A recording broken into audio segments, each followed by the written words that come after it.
Hello everyone, welcome back to my channel. আচ্ছা, তার আগে বলো তো কারা কারা এরকম আমার মতন বাড়িতে এরকম দইয়ের হাঁড়ি থাকলে ঘোল বানাও? আর যারা যারা ঘোল বানাতে জানো না তাদেরকে আমি শিখিয়ে দিচ্ছি কী করে ঘোল বানাতে হয়। তো দেখো, এখানে আমি প্রথমে পরিমাণ মতো জল নিয়ে নিয়েছি। যতটা মানে ঘোলে জল লাগবে বা যতটা খাবো ততটা পরিমাণ জল নিয়ে নিয়েছি। এরপর এর মধ্যে আমি দেবো পরিমাণ মতো চিনি এবং লবণ। তো লবণটা আমি দিয়ে দিয়েছি এখানে আগে, এরপর আমি চিনিটাও দিয়ে দিচ্ছি।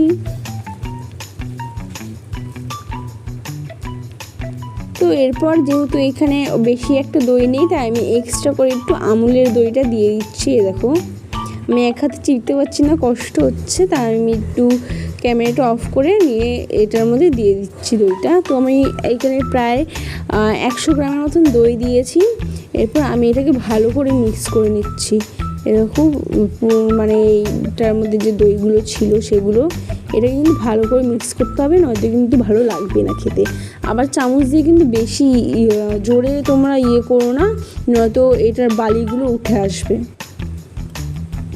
তো এটা কিন্তু আমি অনেকক্ষণ ধরে দেখো ঘোলটাকে একটু ভালো করে ফাটিয়ে নিয়েছি। আর দেখতেই পাচ্ছ দইগুলো এখন সব মানে মিশে গেছে। তো এখানে আমার ঘোল তৈরি। আমার এই ভিডিওটা কেমন লাগলো কমেন্ট নিশ্চয়ই জানিও। টাটা।